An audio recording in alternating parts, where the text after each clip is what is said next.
Hello, everyone. The year was 2009 when the high-tech employee antitrust litigation mounted by the US DOJ and the 2013 civil class action against several Silicon Valley companies for allegedly no-call agreements was mounted, which basically restrained recruitment of high-tech employees. The defendants were Adobe, Apple, Google, Intel, Intuit, Pixar, Lucasfilms, and eBay, all high-tech companies with the principal base of business in the San Francisco area. Since then, the HR antitrust has received attention in different jurisdictions outside the US also. Competition law enforcement globally, such as in the US, EU, Hong Kong, Japan, etc., reveals it. Let me give you a bit of a perspective to everybody here. Several HR agreements such as no poaching, no cold call, no solicitation, no counteroffer, notification of offer, no recruitment agreements, and exchange of sensitive HR information have been scrutinized by antitrust authorities. Similarly, gentlemanly agreements on wages, wage ranges, wage increases, caps of benefits levels, or types have been investigated and challenged. Today, we will assess the antitrust risks with three very distinguished guests and ask them about possible ways to address these issues. Let me first at the outset welcome all the audience, everybody who basically represent HR managers, business executives, lawyers, in-house counsels, academics, students to this session. Thank you all for joining us. Please talk to us, chat with each other, write your comments, observations, experiences in the chat box. Let me assure you we are listening. Now, let me introduce the three very special guests in this session. Mr. Peter Muchetti is a partner in the Americas Antitrust Practice and the Litigation and Dispute Resolution Practice Group at Clifford Chance in Washington, D.C. Peter has more than 2 decades of antitrust litigation, investigations, and merger clearance experience. With expertise in healthcare, paper, lumber products, and consumer goods and retail sectors. Prior to joining Clifford Chance, Peter worked at the US Department of Justice Antitrust Division, where he served as chief of its healthcare and consumer products section. Peter served in the DOJ Antitrust Division for 19 years, starting as a trial attorney. In 2011, he became assistant chief of the litigation first section, the predecessor to the healthcare and consumer products section. In 2012, he was named section chief. In those roles, he supervised some of the most complex cases in the antitrust division's history. Peter obtained his JD from Harvard Law School, where he was editor-in-chief and co-founder of the Harvard Latino Law Review. He earned his BA in economics, cum laude, from Yale University. Peter is a member of the Hispanic Bar Association of Washington, D.C., where he is mentor to law school students. He is also proficient in Spanish. In terms of various recognitions Peter has received, let me mention a few. He has been awarded Hugh G. Morrison Award, which recognizes the long-term achievement and exemplary work ethic of an outstanding career litigator and litigation manager in furthering the antitrust division's mission, received in 2017. The Attorney General Award for Distinguished Service, awarded for distinguished litigation work again in 2017. 5 Assistant Attorney General Awards of Distinction starting from 2011, 2012, 15, 17, and 20, awarded for outstanding contributions to antitrust division's investigation and litigation. Your achievements are too many, but while welcome you, let me ask you, Peter, when the script of a campaign movie, When Rules Don't Apply, was being written in 2009 or before, you were still serving the DOJ. What was your first thought when this matter came to your attention? Well, thank you, Navneet. It's very good to be here with you today. and with Michaela and Samir. When the your question was about one of the first no poach cases, right? You're asking about the. That's right. Yes. Yeah. Well, it's interesting that in some sense the law didn't change to focus on no poach agreements. What really changed was the enforcement priorities. Suddenly, the Antitrust Division decided to increase the enforcement in this area concerning non-solicitation and no poach, and that came about because of this case. It really shined a spotlight on the fact that there were companies that were entering into this agreement that restricted the ability of workers to move jobs. And in some sense, I think there was not the understanding of how extensive this kind of agreements were in the business community. And once there became greater awareness that in fact businesses had been entering into this kind of an agreement, then the Antitrust Division, and as well as in the United States, the Federal Trade Commission, State Attorney General's offices began to investigate this kind of conduct and realized that there was really more going on underneath the surface. And that's led to this, in some sense, renaissance of enforcement concerning no poach agreement, non-solicitation agreements, and other focus on labor markets. Right. My second guest today is Michaela Sparrow. She's an associate in the America's antitrust practice at Clifford Chance in Washington, D.C. She advises clients on antitrust issues in compliance with the U.S. merger control laws, government, civil and criminal investigations, private party civil litigation, the regulatory review of mergers and acquisitions, and implementation of antitrust best practices. Michaela's experience across numerous national and multinational industries, including healthcare and pharmaceutical, technology and telecommunications, transportation and financial services. Michaela obtained her JD from American University cum laude and her BA with college honors from the University of Washington.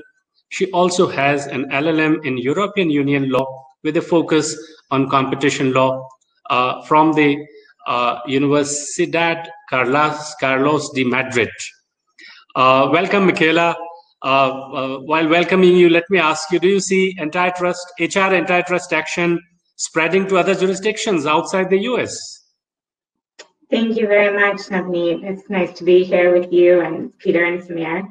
I do think so. As Peter mentioned, this is enforcement priorities, right? And what we've seen is the law says agreements between horizontal competitors not to compete, and in particular in labor markets, which can push down wages, are a type of price fixing agreement. And so the law in Europe, for example, and in many other jurisdictions, also prohibits these kinds of agreements. And we've started to see a little bit of enforcement in Europe, more at the member state level, not necessarily at the EU level, but that doesn't mean that it couldn't happen, right? And the law certainly provides for the authorities to bring cases. Right. My third guest today is a very well-known figure in the area of competition law. Samir Gandhi is a senior partner who heads the competition practice at AZB and Partners and deals with a broad range of competition law and policy issues, as well as international trade and WTO matters. He advises on all areas of competition law and policy and has previously served as a counsel to the Competition Commission of India. He advises clients on antitrust enforcement cases, merger notifications in India, and counsels them on the use of leniency proceedings as well as antitrust compliance issues. Samir is an officer of the International Bar Association Antitrust Committee, where he serves as the journal editor, IBA, and the Special Action Group of the American Bar Association section on antitrust law. Samir, you have worked in all sides of the competition law since 2009, since it was brought into effect in India. Is there any noticeable activity in this area in India? What's your first comment?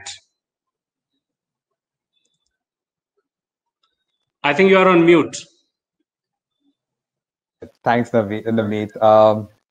Great to be here and great to be speaking with all of you and along with Peter and Michaela. I honestly, this has clearly been an area of as Peter quite rightly said, increased priority in the United States and other jurisdictions. I think India and the Indian Competition Authority is very much one of those jurisdictions. As you'll have to bear in mind that we are the baby of the bunch. We're a new entrant to competition law enforcement, since this act has only been in force since 2009. And that said, I think we also keenly look out for what's happening across the world in terms of competition enforcement. And while there hasn't been a direct case involving two or more, competitors engaging or entering into some sort of a no-poach agreement, I think there have been some issues surrounding non-competes and non-solicitation kind of agreements around the periphery. But I think the short answer to your question here, Navneet, is that it hasn't really quite become a priority area for the Indian Competition Authority to focus on. Doesn't mean it won't. In fact, in all likelihood, it will. So watch this space. Right. So as I mentioned in the audience, and three of you would appreciate that on such a specialized topic, 85 brave hearts have logged in today to hear three of you. And so therefore, I think it's our duty to first set the context that why at all we are talking about the HR antitrust compliance. Peter, to me, I mean, does it look like an economics 101 chapter, cartels are bad? Should we look beyond? Why exactly HR antitrust compliance matters? Can you set the context why it is important, Peter? Well, it starts with concern about workers and labor markets, and the fact that we want to make sure that employees receive the benefits of competition. And that extends to really the second part of the analysis, which is that employers, we may not necessarily think of them as competing for employees, but that's exactly what's happening. When in order to attract employees to a particular business, that employer has to offer attractive wages and salaries and benefits. And they're in competition to get high quality workers and workers for their business with the other businesses that hire that same type of worker. And so just as we value competition in the sale of products and services, we also value competition in the hiring of workers. And that competition is what leads to higher wages and salaries and terms that are set by the free market. And so if employers were allowed to get together and to agree to suppress wages and salaries, that would have the effect of suppressing those terms for employers, which would really harm the employees and harm competition in that labor market. Right. No, that makes eminent sense. Michaela, how do you see this this competition for human capital? How important it is? Can you make it simpler for people who may not be really from law background? And before you answer, let me request all the audience that there is a poll question which we have posed to you. Tell us about your background so that the panel can really carve out an answer. Panel can really pitch the answer at a suitable level, simplify it, or give you a little more technical stuff. But over to you, Michaela. All right, so while we wait for the poll results, and of course, if there are specific questions, please write it in the chat box. I I think, as Peter mentioned, when employers are competing for employees, it's the labor market that we're looking at. And this is really important because traditionally, when we think about competition, we're looking at the product market. And here, the product is the employee, right? So you could have two companies that are engaged in entirely different industries. And the high-tech case that you mentioned is a great example. They're competing for the same type of employee, right? So a software engineer works in a lot of different areas. And so you can see Google competing with, for example, an animation studio or another business that needs a software engineer, but has a very different business model than Google. And so when thinking about this market, right, we also need to think about the geographic scope. And just because a company isn't located in the United States, we do have a statute that says the US antitrust laws don't apply to conduct outside of the United States that doesn't affect the US market. But there are some exceptions, and that includes import commerce. So that would be hiring employees into the US market, or commerce that has a direct effect on US markets. So for example, any anti-competitive agreement in India or another jurisdiction that is in competition with a labor market in the United States could, as Peter mentioned, right, suppress wages for every employee in that industry, in that role. And so when we're thinking about these issues, it's really important for particularly multinationals to think across their business at which categories of employees are they hiring, and then who is responsible for that hiring. Sometimes it's an HR department, but when you get into more senior employees, you're thinking about maybe executives, right, who are going out and meeting with even C-suite level employees for whom there is competition across companies as well. Right, right. And let me tell you, Samir, that in your audience, you have 41% HR managers, 25% lawyers who are practicing either in law firm or independently, 8% are in-house counsels, and rest are either students and others. So given this composition, can I request you, Samir, that, you know, if you can please simplify the anti-competitive activity in HR space. I understand that in the standard, competition law has three principal substantive areas: anti-competitive agreements, abuse of dominance, and merger control. So for this purpose, for today's session, can you simplify that?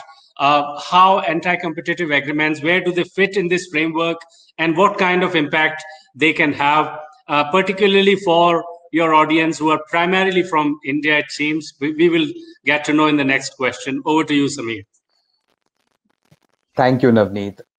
So just to take a step back here, which is that it's true that HR policies, individuals or companies who are entering into agreements with each other, provided that those two companies are engaged in similar activities, if these two companies were to enter into an arrangement with each other, which limited, the production, sale, supply of goods and services, which means that if there are two companies who enter into an arrangement to limit the provision of HR services or employees from moving from one to another, they would be squarely captured within the four corners of competition law and the Competition Act here in India.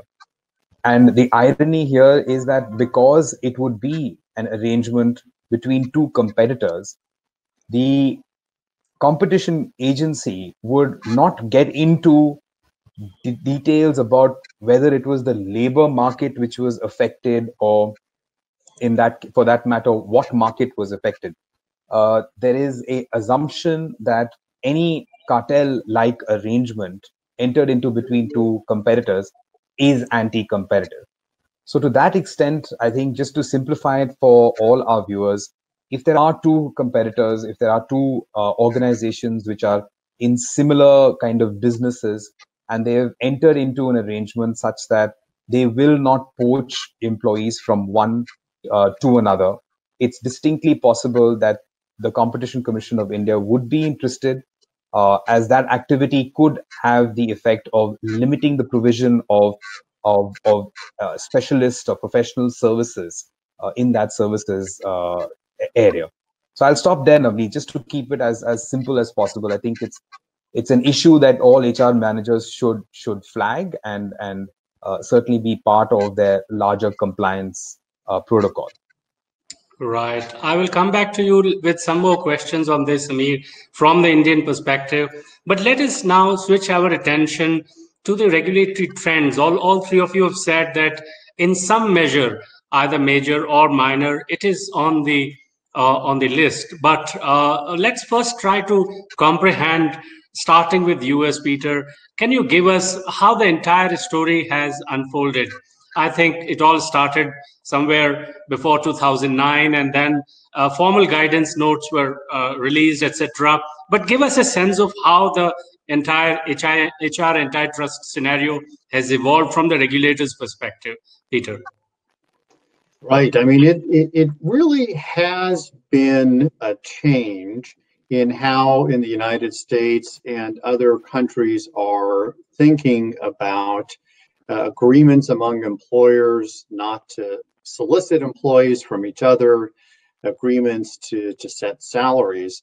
And probably the biggest change occurred in the United States in October of 2016, when the two federal antitrust agencies, the Federal Trade Commission and the United States Department of Justice, said for the first time that they were going to consider agreements among employers to fix prices on wages and salaries to be a criminal antitrust violation, with the possibility that human resources professionals could go to jail if they agreed to fix the wages with a competing employer. And that was a huge change in the very long history of the antitrust laws, more than 100 years. That had never been the case. And this had two effects. First, it really has increased the severity of the penalties for no-poach agreements, but also it certainly highlighted the importance that human resources professionals and executives who at companies who have any role in the hiring process have to be cognizant of the importance of not entering into no-poach agreements. And it also had the effect worldwide of really raising the profile of the importance of complying with laws that affect human resources professionals. Because certainly the antitrust bar and antitrust agencies worldwide all take notice of what the other agencies do. And so this has really elevated the visibility of no-poach agreements worldwide. Right. That's very helpful to understand the origin of the entire set of issues. Michaela, it has spread outside the US also. Can you give us a quick snapshot how the EU, Japan, Hong Kong, and several other jurisdictions have really taken up these issues? Anything major landmark which you have noticed elsewhere outside the US particularly? So before turning outside of the US, I'll just underscore Peter's point that following the 2016 guidance, we've also seen just last year guidance from the DOJ Antitrust Division stating that companies need to have antitrust compliance policies in place, right? And if they find violations, they can get credit for those policies.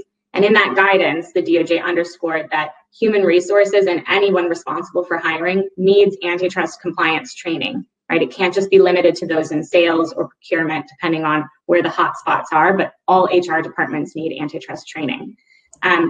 We've also seen in the current pandemic and the global health crisis that's ongoing, the US agencies have issued a joint statement reiterating that they will investigate and prosecute violations in labor markets. So this is, again, back on the radar, right, as a hot topic. What the agencies don't want to see is companies taking advantage of this situation where you have a lot of workers in the unemployment market and suppressing wages.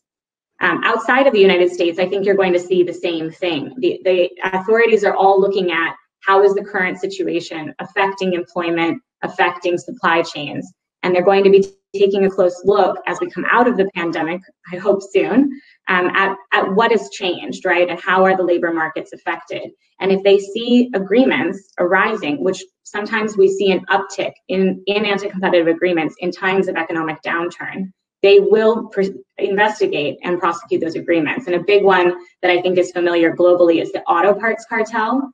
That one came out of the last economic recession, right? Started in 2008 and ran for several years. And you saw pretty much every authority across Asia and then the United States and Europe prosecute that cartel. And of course, that wasn't an HR agreement, but I think in those HR markets, you might see similar type investigations if there was an anti-competitive agreement. Right, right. And given that, Samir, your audience has on the two axes non-lawyers and from India in dominance here in this session. I think you got to simplify it further. The different kind of agreements and the different web of laws which can affect HR agreements. And I understand that. I think my request to you would be that if you can simplify different business conducts within this space and the different laws and kind of put a simple metric so that people can really understand this is what we are talking and this is the problem which we are referring to, and this is what is to be avoided by business executives and HR managers, etc. Over to you. All of this in 2 minutes. No, take longer, please. No, I was kidding. No, thank you, Navneet. I think, look, with India, we have a unique, masala, our ways of doing things which make our laws invariably kind of overlap, right? So while the focus of this session is very much competition law and no poach, it is true that there are various other elements of the regulatory network, which many of you probably know being in the HR space, which impact no poach type agreements. And the first of that really is a fundamental kind of law when doing business in India, which is the Indian Contract Act. And the Indian Contract Act has a very specific bar on agreements or entering into agreements which are in the restraint of trade or in the carrying out of your profession or your business. What that effectively means, and this has come up before various Indian courts over the years, there is a very well-known case that some of you may have heard about dating back to 2006, where the Delhi High Court looked into an agreement entered into between Wipro, a well-known Indian, I want to say an Indian multinational IT company, along with Beckman Coulter. These two companies had entered into a formal agreement to not solicit. Now, it wasn't a no poach agreement. So when it was questioned before the courts, the lawyers for both these companies explained that the restriction that was contained in this agreement did not preclude the ability of an employee to move freely from one company to another, which is what a classic no poach would do. Instead, what the agreement did was to one company and the other company had decided that they would not actively solicit each other's employees from each other's companies. If an employee was, for example, to apply to Wipro for an advertised position, Wipro was under no obligation under the agreement not to hire that gentleman or lady. So to that extent, it wasn't an out-and-out no poach. But I think the courts have laid down the broad contours of what you as HR managers can and cannot do. The starting position is that if it is an agreement entered into between two companies, which restrains the employability of one of those employees, completely, in that it doesn't limit, but it completely restrains an employee from getting a position in the other company. I think you can expect some scrutiny by the Indian courts, also from the Indian competition regulator. If, however, there are non-solicit type agreements, it seems that Indian courts are far more flexible and appreciate that such sorts of arrangements are necessary in the course of, safeguarding your, your commercial interests, so on and so forth.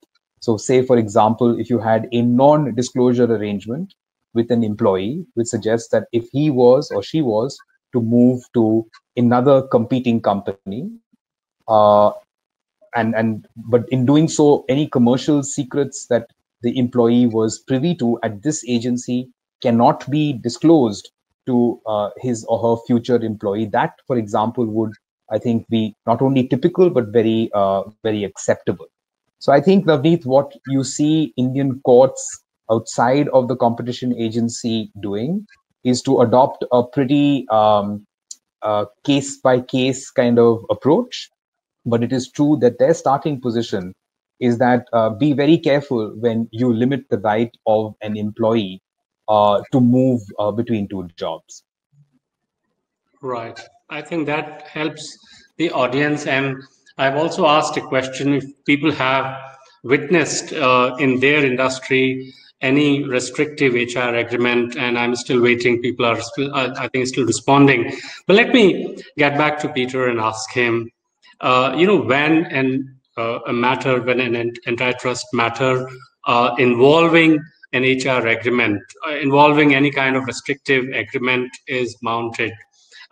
This question I'm asking you for the benefit of the people who are from the law background, so that they can understand a bit of a legal nuance that this is the standard of analysis. These are the methodical steps which go into examination of a no-poach agreement by the US authorities. A bit of a background, bit of a framework on that, Peter, if we can have that from you. Sure. I think the most important concept when thinking about whether a non-solicitation or a no-poach agreement is going to be legal or not is to think about whether there's some consumer benefit that comes from that agreement. And in the United States, we think about two groups of agreements. Agreements that we say are per se illegal, because this type of agreement never has any benefit that helps consumers. And so we say this category of agreement we're always going to consider illegal. And then we have another group of agreements that we say, well, wait a minute, we need to take a harder look at this agreement and consider whether there is some benefit that will come to consumers or to society from this kind of agreement. And those agreements in the United States, we judge under what's called the rule of reason, which is an analysis that tries to take into account the pros and cons of a particular agreement. So how do you know whether you have an agreement that's per se illegal, always illegal, or an agreement that has to be examined under the rule of reason and may or may not be illegal depending on the benefits and the disadvantages of that particular agreement?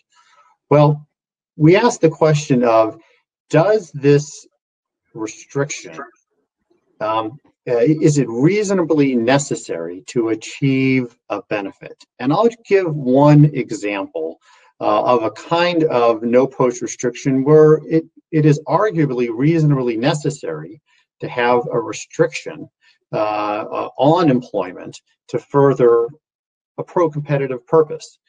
For example, if a business sells a subsidiary to another company, it would be fairly common in that agreement for there to be a restriction on the selling business from rehiring all the employees that went with the business that it just sold.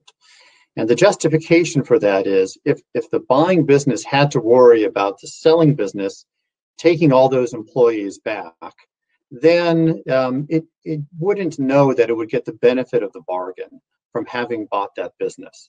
And the acquiring business may not be successful in operating that subsidiary.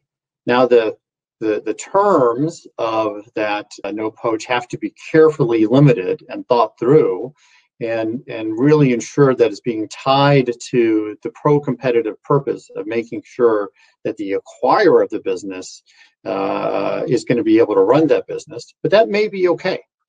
Now contrast that where you have two employers getting together and saying, if we agree to limit increases in how much we pay our salaries, both businesses can pay their employees less. Well, that would be under U.S. law what we call a naked restriction on competition, and that's just going to be per se illegal because there's no benefit to consumers or society from that. Rather, the real purpose is just to enable the employers to pay workers less, or in other words, to not have to compete on how much they pay those workers, and that's going to be just a clear violation of the antitrust laws. Right. And to answer your question, Samir, your dipstick poll here with the audience reveals that about 25% of your audience has seen some activity. I know we are not holding the court. We are not really examining as such the legal matters, but nevertheless, the presence of an anti-competitive HR agreement is something a quarter of your audience is reporting. Before I come to you, Samir, let me ask Michaela about this. You know, I'm continuing with the same trend of regulatory. Is there any particular, regulatory trend you're noticing outside the U.S. where, where the enforcement authorities have, taken a particular position, provided a particular kind of guidance, or have provided some rules of thumb, anything coming from the regulatory enforcement, which the audience can really benefit out of your vast experience of working over multiple jurisdictions? On mute. Yes, I think that as Peter said, and as I mentioned at the beginning, almost all jurisdictions that have active competition regimes would say that an agreement between horizontal competitors in the labor market that is not tied to a legitimate pro-competitive agreement, like a merger agreement, is a naked restraint of trade. As we've seen in the European Union, quite a bit in different member states, I think out of Spain, France, the Netherlands, Croatia are some of the examples I've seen in the recent years. There have been these kind of no-poach style cases where different employers in very diverse industries, everything from IT to railway companies, and you see agreements between them not to solicit each other's employees or needing prior approval, right? So you have to call your competitor up and say, hey, do you really need Ted, or can I call him and hire him? And these kinds of agreements, right, we don't see a pro-competitive justification. They're not tied to a merger or a joint venture between the companies, and so they are restraint of trade. One I would like to call out that we've seen out of the Netherlands is a case in which several hospitals got together and agreed that they had to wait 12 months before hiring an employee. So this is more of a limited restraint, but nevertheless, the authority found that even limited to a 1-year restraint, it was anti-competitive. I think the other point I would call out is that the European Union and the European Commission, right, is very focused on market allocation between member states. And as Peter and Samir have mentioned, there's an overlap, right, between the antitrust laws, the competition laws in Europe, and employment laws, immigration laws, right, that protect workers and the freedom of movement within the European Union and the Schengen area. And so if there was to be an agreement not to solicit employees from a particular area, right, maybe employees coming out of a certain member state are more expensive because of the type of education that's available there, and if certain companies were to agree not to solicit those employees, that would be a problem. And I think you could see the European Commission become very interested in that type of arrangement. Right. On a lighter note, Samir, coming to you, as they say in Hindi, "Pani mein reh ke magar se bair nahi hota." And in English, to both of you, there is a Hindi saying that you can't have enmity with the crocodile while if you are living in the water body. So therefore, that's a very crude English translation.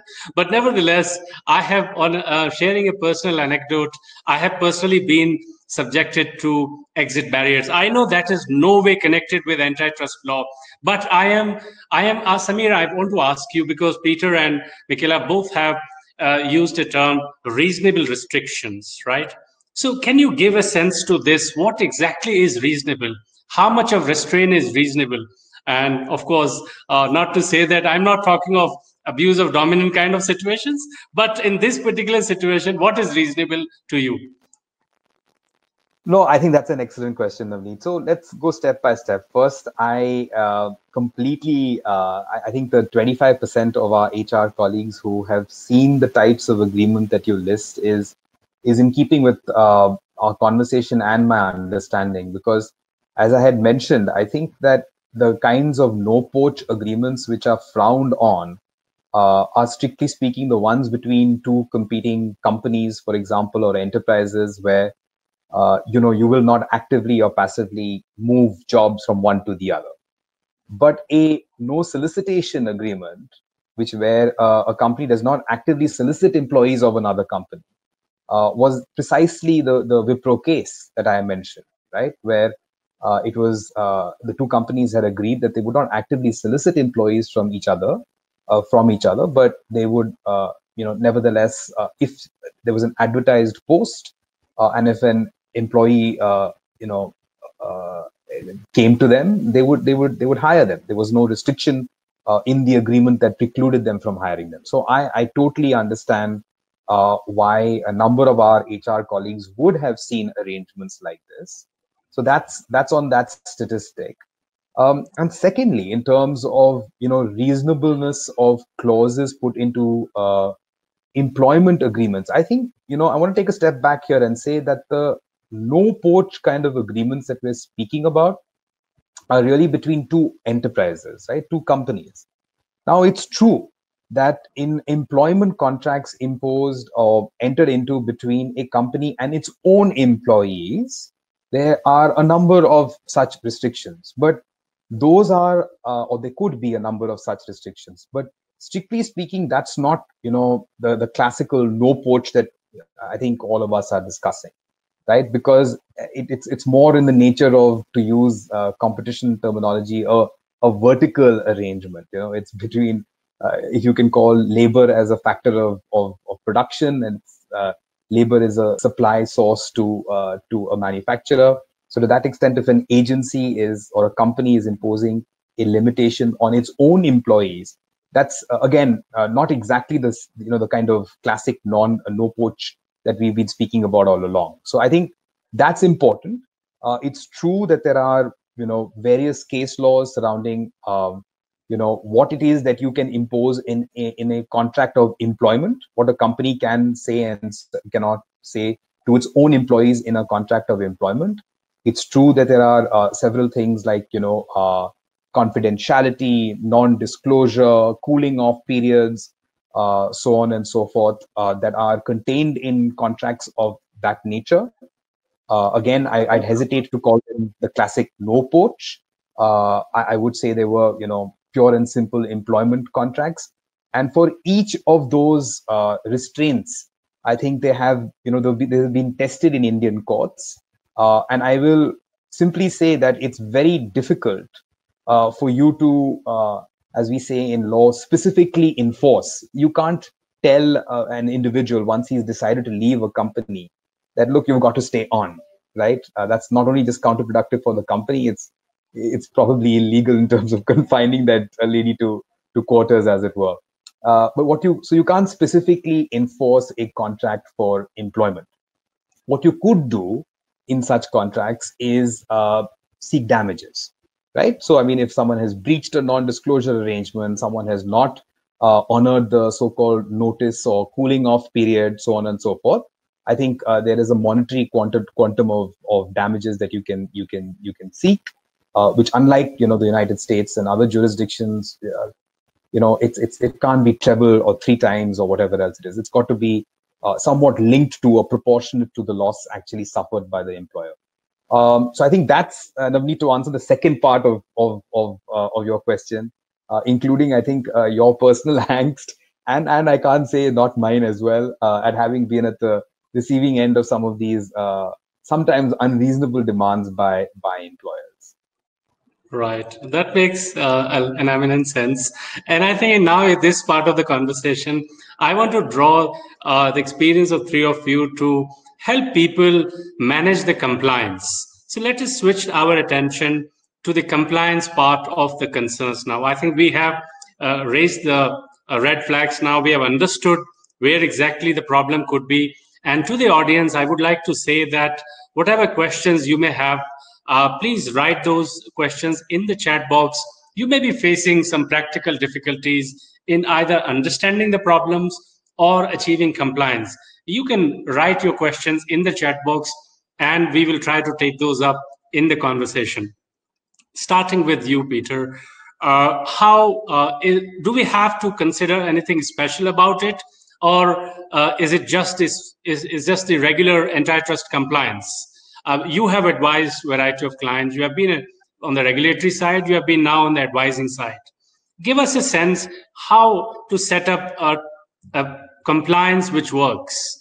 How to set up that kind of mechanism. Over to you, Peter. Thank you. Well, I think there's two important concepts here to start with. One is to recognize that there is a real issue when it comes to no poach and non-solicitation agreements. And I think many individuals just don't recognize that they have the kind of job where their actions could run afoul of the antitrust laws. So first is to increase awareness through training. And that leads really to the second idea, which is that every business should tailor the antitrust training and the compliance training that they have for their particular situation. So for example, a business should identify who is involved in human resources type functions. And that's going to be any individual who has a hiring authority, who's involved in recruiting. Those are the people that should be targeted for this kind of antitrust training. There would be different employees who likely would not need that training. Where we are in a world where training can be expensive. It can be time consuming. It can be in some sense distracting. So the importance of really tailoring the program to focus on the affected individuals ensures that there's a greater likelihood that the program will be effective and also results in a more efficient use of a business's resources. Right.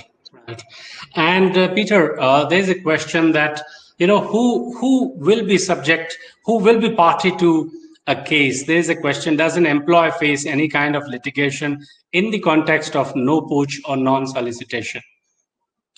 Yes, the employer very much faces the possibility of a lengthy investigation if government agencies are looking to investigate the conduct. There can be very lengthy litigation in the United States. We've seen cases that have gone on for more than 10 years. And also there is the possibility that they will be sued by multiple parties, federal agencies, state agencies, different national authorities, and private parties. The affected individuals can also bring their own lawsuit. So in the IT case that we've been talking about concerning high-tech workers, damages there were about $435 million. In a case recently in North Carolina concerning doctors, the damages were about $55 million, in addition to all of the legal costs. And so the businesses very much face a very real threat, and the individuals involved have repercussions for themselves as well. Their employer is very likely to take action against them if they violated the antitrust laws. And there's also the possibility of personal liability as well for the employees. Right, right. So there is a reason to worry, actually. It's not, we are not talking of something trivial. Before I come to Michaela, Samir, I want to ask you, to Michaela, I would ask the ingredients of the best compliance. To you, I want to ask you that when is a compliance program, including an HR antitrust compliance program, is rendered to a tick box? Basically, it is rendered ineffective. What are the conditions in which it doesn't work, basically? So you give us first when it doesn't work, and then I'll go to Michaela and ask her when it works.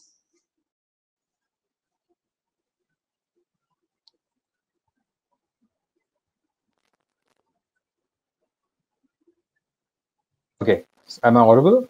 Yes. Super. Sorry for that. Look, I think that's a great question. I think it's a pretty simple answer for all of us who deal with compliance related issues on a pretty everyday basis. I think the classic issues where compliance programs, as expensive and elaborate as they might be, simply don't work is when it's effectively lip service, where the corporate or the enterprise in question has done it in order to window dress or to look good, or optics, so on and so forth. I think that's essentially situations where that compliance program is not going to work. And I think tied into that is really ownership from the top, right? I think it's very important for any compliance message to come all the way from the top. We have taken to suggesting that when we conduct these compliance programs, along with companies, that we actually have, even if it's just for 5 or 10 minutes, the CEO or the head of that enterprise, walk in, suggest to everyone that this is something that you need to take seriously. And I think that sets the tone for, a compliance program to be taken seriously, apart from all the time that we might spend telling people how the penalties are significant, the impact is massive. If it doesn't come from the top, if it's only lip service, I think you have created a recipe for failure right there. Right. And let me also tell 3 of you that 66% of your audience has said that their company's compliance program doesn't include HR antitrust compliance. So that's something which is there for you to notice. I don't think this is insignificant.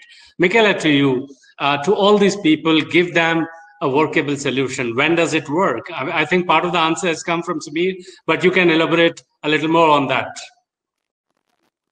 Yeah, so I mean, I agree with everything that Samir has said. It's really important for the training to happen at all levels, and also for there to be buy-in, right, from the CEO all the way down to line workers.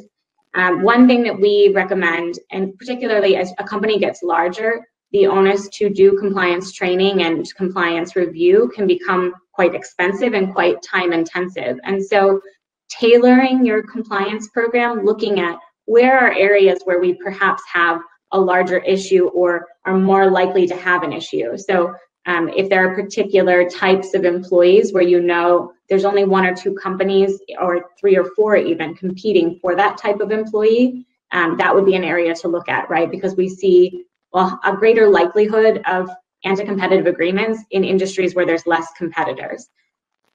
There would be highly sought after employees, and as Samir and Peter both discussed, trained, highly skilled employees, right? Those that maybe need a lot of onboarding and know a lot about the company's systems. And while a non-compete, a limited in time, may be valid, an agreement outright not to solicit those employees would be a problem. And so, again, training the people who are responsible. The other piece that we see are these merger agreements, right, or any kind of agreement. And I think there was a question written in about a services agreement. And if perhaps there's 2 companies that are in a vertical supply chain, and so you have a manufacturer and a distributor, and if they enter into an agreement while they're working together not to solicit each other's employees, I think what you need to do, as Peter said, is look at, is that agreement reasonable? What is the scope? Are you limiting it to the kinds of employees that are perhaps interacting within that contract? Or is it broader and touching employees that aren't affected by the commerce that's perhaps moving more quickly or more efficiently or at less cost to consumers because of the restriction on poaching each other's employees? But you have to be really careful. And so when entering into any kind of a merger agreement or any kind of a supply agreement that includes employment terms and even employment agreements with individual employees, it's important to have a lawyer, either in-house or external, but someone who's familiar with the antitrust laws of the jurisdiction and any jurisdiction in which the company is active. Take a look and just say, this looks good, it's limited in time, maybe just a 1-year non-compete, right? In a merger agreement, maybe 2 years. Okay, here we have a 5-year non-compete. Is that really necessary? Do we need to include every employee in the business or just those that are moving over with the business we sold? And those are the kinds of things, right, to narrow in on and so that you're not training every single person in the entire company, right, but those areas that are high risk. I think that makes a lot of sense, applying the Pareto's 80-20 principle in compliance as well. Thank you very much for that. Well, Samir, there's a question here that if two companies enter into an agreement for provision of services from one to the other, and the said agreement includes non-poaching clause, will that be against Indian laws? I think you have answered that question, but nevertheless, I think you can provide a quick answer once more. Sure, and I think Michaela touched on it as well. So I think the short answer, and let's use an example, right? I mean, say for example, you are an IT company in Bangalore, and you design banking solution software, right? And what you do is 10 of your engineers are, you ship them off to the United States where they work with Bank of America, designing or customizing their banking software. Right. Now, it's true that you are an IT services company and Bank of America is your customer. And to that extent, you are in a vertical chain, right? Which means the two of you don't do the same thing. That said, I think what the Competition Commission in India has said is that they will look at the activity being conducted or the business, purpose of that activity. So to that extent, for engineers who are, designing banking software, although you have a vertical relationship between the software solutions provider in India and Bank of America in the United States, it's possible that the Competition Commission will say that essentially the task that the two employees or two sets of employees that the employees are doing is effectively the same thing, which is banking software. And therefore, if there is a no poach between the provider as well as the customer, it is possible that the CCI might turn around and saying, well, you are enterprises who are engaged in different levels of that activity, but essentially the no poach applies to engineers who are doing the same thing, which is customizing or designing banking software. And to that extent, you do, in some sense, compete with each other. So it's possible for the CCI to want to take a look at it. However, I would say that given that the CCI has not yet, for the last 11 years, looked at issues like this, and this is a bit of a nuanced question as such, I think you're right in flagging it as an issue and being careful about how you word the non-compete. I would hesitate to say it's a clear do not go there. I think with some degree of sophistication, you could achieve this, but I think you're right in flagging it as a potential problem area. Right. I think we have also exhausted the time quota for our session. I will have to bring the session to a close, but let me seek closing remarks from three of you, and I'm requesting each one of you to be in the position of a future teller. Right. And Peter, starting with you, what exactly you predict, or if not predict, what you feel could be the enforcement priorities or the areas of concern in HR antitrust in next 5 years? Your closing remarks on that. Going forward, 2025, what are the big issues we will be deliberating? Well, I think the big issue right now in the United States is, will we see a criminal prosecution of a human resources professional? The Antitrust Division announced that it considers these agreements to be a potential criminal violation, but we have neither seen any party plead guilty to a criminal antitrust violation in the human resources context, much less an actual litigated matter before a criminal court. That being said, it has been reported that the Antitrust Division is investigating criminal antitrust no-poach matters. So I think we have to, the big question that we're going to be looking at over the next few years is, will we see one of those criminal antitrust violations for a no-poach agreement? Right. I mean, that's your reflection on the U.S. Jurisdiction. Michaela, can you give us a sense of rest of the world? What trend do you see in EU, in Latin America, in Oceania, in elsewhere? What kind of trends do you see emerging? So I think we continue to see the U.S. maybe taking the lead in this area. It's been quite a large priority for both the federal enforcers and the state enforcers. But I think, as I mentioned earlier, we're starting to see more cases coming out of the European Union. And I would imagine that if there were issues, right, that reached multiple member states, you could see a European Commission investigation. That remains to be seen, right, if there is an issue. But as I mentioned earlier, I think coming out of this pandemic, you're also going to see perhaps a creative use of what is called the Section 2 violations in the US, or Article 102 in Europe, the monopolization type activity. And we've seen in the DOJ FTC joint statement around any kind of restrictive activity in labor markets during the pandemic, a focus on a company that's very dominant, right, that has a large market share and is perhaps increasing. We've seen video platforms, delivery services, right, getting a real uptick during this time. And if there's an abuse of that sudden uptick and need to hire employees during a time of economic downturn, to push the terms of employment down, right, to force employees into contract roles. We've seen this with Uber, for example, right? There's been a lot of litigation over whether an employee is a contract worker or whether they're really an employee of the company with the benefits, right? Healthcare and other benefits that come with that. So I imagine you'll continue to see sort of a creative looking at how does this affect employees and labor markets more broadly. Right. And Samir, with a quarter of your audience saying that there is something happening on the ground and with no litigation happening, can I say that in retrospect, this conversation will be looked at having stirred the debate in India? And do you see some antitrust action happening going forward? Look, if you ask me 11 years ago, what would happen even with our antitrust law, given that it spent 7 years in hibernation, I would have said nothing. But I mean, India is one of those countries where things move pretty quickly once they move. So I think, I completely echo what Michaela just said. I feel like India is very much now plugged into the global economy. The Indian Competition Authority is very conscious of its role amongst nations in the international competition network. And I have no doubt that they are alive to this ongoing debate and conversation.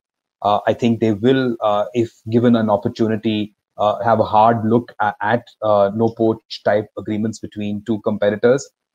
So I think from a compliance perspective also, I have seen how Indian companies have over the years use the one adage, which is that I didn't know about competition law. I think there is a limitation as to how long we can continue to say that. So going into the future, ignorance will be no excuse. The regulator is likely to, pick up on some of this, and it's probably a better idea to get in compliance sooner rather than later. All right, that's a very measured reaction, but I see that some action happening going forward. Thank you very much, Peter, Michaela, Samir, and all the audience. I think for such a topic, to get 87 people to log in is something which in itself is a brave act to my mind, because this is a topic which is not really of broad interest. But thank you very much. You have added a great value. We have had very dispassionate but very enriched discussion. Thank you to three of you, and thank you to all the participants who logged in today. And I must make a mention that to make it possible, today's conversation, there is a lot of my team members from the tech team, from the outreach team. They have also worked. And thank you very much, everybody. Stay safe. Thank you very much. Thank you. Thank you, Navneet.